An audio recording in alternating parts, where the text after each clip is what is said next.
بالله من الشيطان الرجيم بسم الله الرحمن الرحيم وَظَلَّلْنَا عَلَيْكُمُ الْغَمَامَ وَأَنزَلْنَا عَلَيْكُمُ الْمَنَّ وَالسَّلْوَىٰ كُلُوا مِن طَيِّبَاتِ مَا رَزَقْنَاكُمْ وَمَا ظَلَمُونَا وَلَٰكِن كَانُوا أَنفُسَهُمْ يَظْلِمُونَ صدق اللہ العظیم رب اشرح لی صدری ویسر لی امری واحلل عقدۃ من لسانی یفقہوا قولی اللہم صلی علی محمد وعلی آل محمد واصحاب محمد اجمعین۔ حضرات، سورہ بقرہ کی آیت نمبر 57 اللہ تبارک تعالیٰ نے تلاوت کرنے کی توفیق عطا فرمائی ہے۔ اس کے مشکل الفاظ سمجھنے کی کوشش کرتے ہیں۔ فَظَلَّلْنَا، ذلّا، اس کا مادہ ہے ذات، لام اور لام۔ معنی اس کا ہے سایہ۔ یہ دھوپ کے ضد ہے، دھوپ کے مد مقابل ہے۔ ذللنا، ہم نے سایہ کیا، اور اس کے استعمالات ہیں 33۔ دوسرا لفظ ہے غمام، علیکم الغمام، غم، اس کا مادہ ہے غین، میم اور میم، اور اس کا معنی ہے کسی چیز کو چھپا لینا۔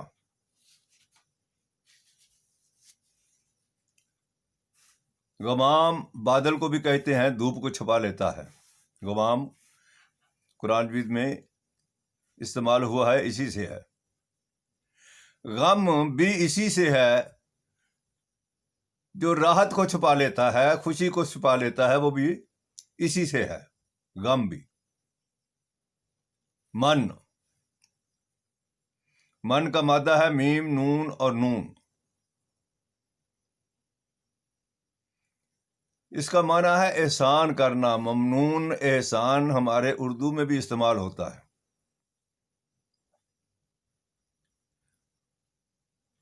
اور ایک جو ہے وہ پھل کا بھی نام تھا، جو میٹھی چیز تھی کوئی، وہ من پسند چیز، وہ بھی اللہ تبارک تعالیٰ نے بنی اسرائیل کو دی، اور یہ روایات میں ہے، لہذا دی ہوگی۔ لیکن اصل بات کیا ہے کہ اللہ تعالیٰ نے ان پر احسان کیا، اور یہ 27 دفعہ قرآن مجید میں استعمال ہوا ہے، لہذا اس کو اس پس منظر میں سمجھنا چاہیے۔ سلوہ،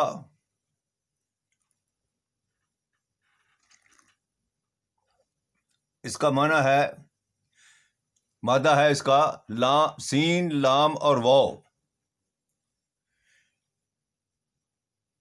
اور ہر اس چیز کو کہتے ہیں جو انسان کو تسلی دے۔ تسلی بھی اسی مادہ سے ہے۔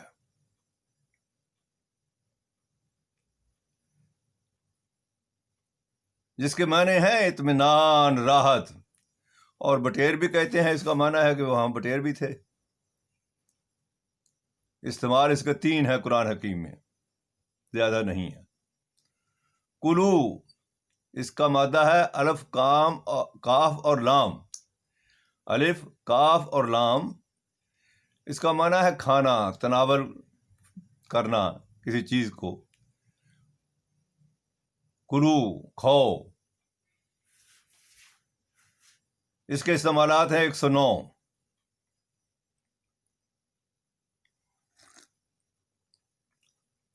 کلو طیبات، اچھا کھاؤ، صاف اور ستھرا کھاؤ. طیب اس کا مادہ ہے توئے یہ اور بے. تابا کے معنی ہے کسی چیز کے پاک ہونے کو،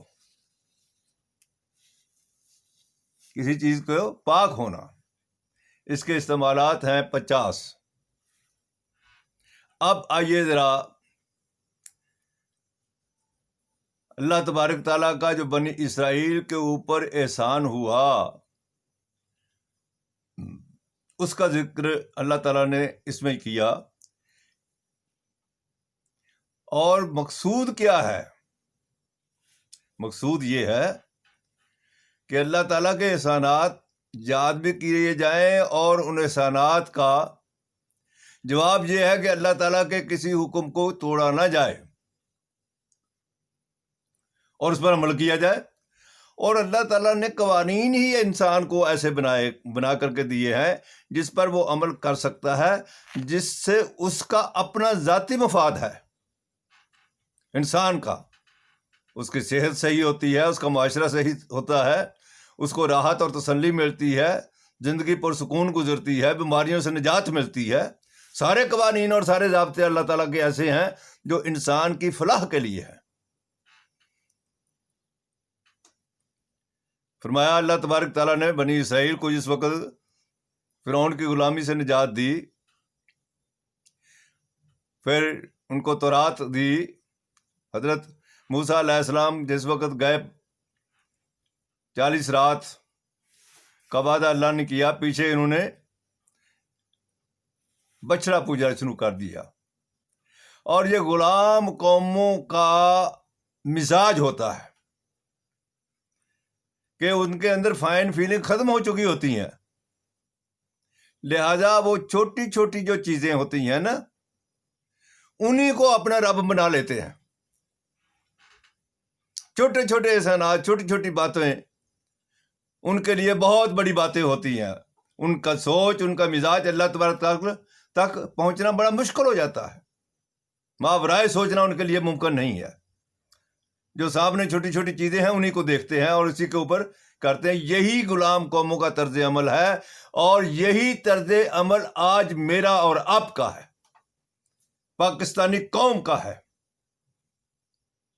یہ میں عرض کروں، اس ملک نے انشاءاللہ العزیز یہاں سے پوری دنیا کے لیے سلامتی کے نظام کو پھیلنا ہے. سپر پاور اس خطہ زمین نے بننا ہے. نو انسانی کی ویلفیئر کا نظام یہاں سے نکلے گا، چلے گا، لیکن ہم بدقسمت ہوں گے کہ ہم اس کے لیے کوئی کام نہیں کریں گے. اس ملک کا بننا تکوینی معاملہ ہے. تو لیکن میری قوم کیا ہے، ہم کیا کر رہے ہیں؟ ڈرائنگ روم اور گاڑیوں کے بارے میں ہماری ساری سوچ ہے. ٹوٹل سوچ کا ہمارا محور کیا ہے؟ اچھی گاڑی اور اچھا ڈرائنگ روم، اور اس کے علاوہ کوئی سوچ نہیں ہے ہماری.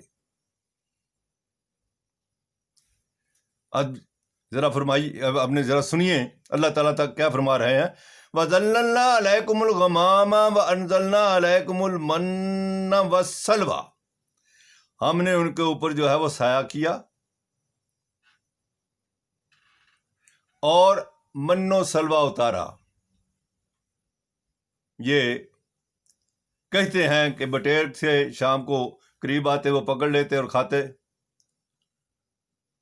اور کوئی میٹھی چیز بھی تھی وہ بھی اللہ تعالیٰ وہاں پھینک دیتے، نازل کر دیتے، وہ کھا لیتے. لیکن اس کے اندر بھی ایک اہم چیز سوچنے کی ہے کہ اٹھانے کے لیے، اکٹھا کرنے کے لیے، ذبح کرنے کے لیے، پکانے کے لیے بٹیر کو انہیں محنت کرنی پڑتی تھی. یہ محنت فرض عین ہے ہر شخص کے اوپر.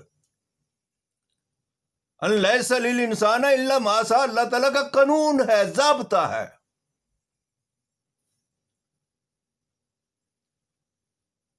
ہم سستی اور کاہلی کی بنیاد پر چیزیں جو ہم وہ طلب کرتے ہیں، یہ نہیں ہے. تو اللہ تعالیٰ نے انہیں یہ سارے انعامات دیے، لیکن پھر بھی انہیں محنت کرنی ہی پڑتی تھی. فرمایا لیکن اس کو دوسرے پس منظر میں دیکھیں کہ بڑا آسان اللہ تبارک تعالیٰ نے ان کے لیے کر دیا خورد و نوش کا نظام. تو فرمایا کلو من طیبات ما رزقناکم، جو ہم نے دیا ہے پاک چیزیں کھاؤ، اس میں سے یہ پاک ہی تھی ساری چیزیں کھاؤ. ہمیں بھی اللہ تبارک تعالیٰ نے ملک پاکستان من و سلوا کی حیثیت سے دیا ہوا ہے. اس کی لاتعداد زمینیں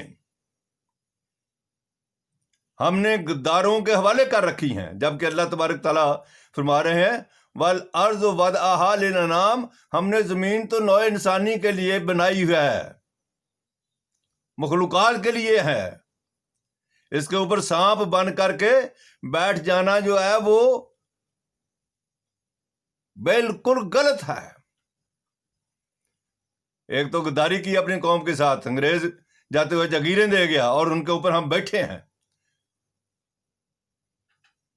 اور پھر بدقسمتی یہ ہے کہ ہم کمائی بھی کر کے دیتے ہیں، ان کی ٹہل سیوا بھی کرتے ہیں، پیسے بھی دیتے ہیں اور ہاتھ بھی چومتے ہیں. یہ نظام ختم کرنا ہوگا. فرمایا کلو من طیبات ما رزقناکم، اور آگے کیا فرمایا اللہ تعالیٰ نے وما ظلمونا، یہ قانون ہے، ایک ضابطہ ہے. وما ظلمونا، ہم ظلم نہیں کرتے، ولکن کانوا انفسہم یظلمون، اور لوگ خود اپنے اوپر ظلم کرتے ہیں، سوچتے نہیں ہیں. یہ ظلم ہے. طبقاتی نظام ہے، یہ ظلم ہے. سرمایہ داری نظام ہے، یہ ظلم ہے. کم ہمتی جو ہے وہ یہ ظلم ہے. ہر برا کام جو انسان کی صلاحیتوں کو زنگ لگا دے وہ برا کام ہے، وہ ظلم ہے. تو انسان خود اپنے اوپر ظلم کرتا ہے، اللہ تبارک تعالیٰ نے تو ظلم نہیں کرتے. یہ چند لوگ جو ہیں زمینوں پر قابض بنے ہوئے، یہ ظلم ہے. یہ سبسڈیری جو حکومت ان لوگوں کو دیتی ہے جن کے پاس کھانے کے لیے بے شمار ہے، یہ ظلم ہے.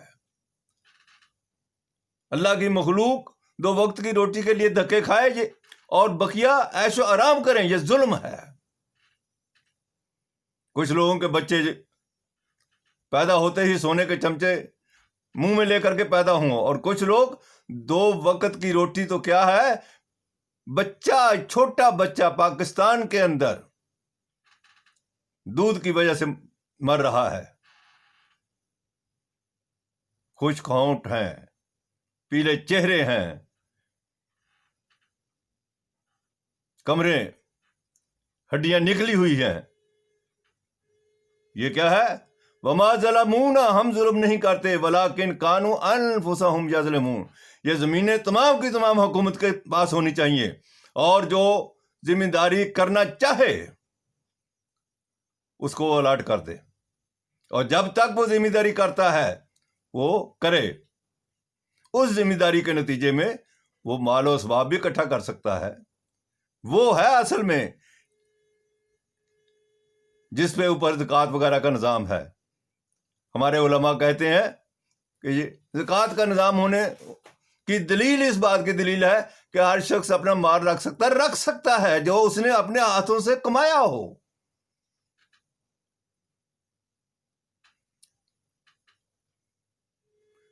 تو ہم، اللہ تعالیٰ فرماتے ہیں ہم ظلم نہیں کرتے، تم خود ظلم کرتے ہو. ایسا سسٹم تم لوگوں نے بنا رکھا ہے جو نوع انسانی میں ایک بلند سے بلند ہوتے چلے جا رہے ہیں، ایک بدتر سے بدتر ہوتے چلے جائیں. اس نظام کو بدلنا ہوگا. اللہ تبارک تعالیٰ فرماتے ہیں اس کو بدلو گے اور پھر تمہارے لیے راحتیں ہی راحتیں ہیں. اللہ تعالیٰ مجھے بھی اور سامعین کو بھی ان حقائق کو سمجھنے کی توفیق عطا فرمائے. وآخر دعوانا ان الحمد للہ رب العالمین.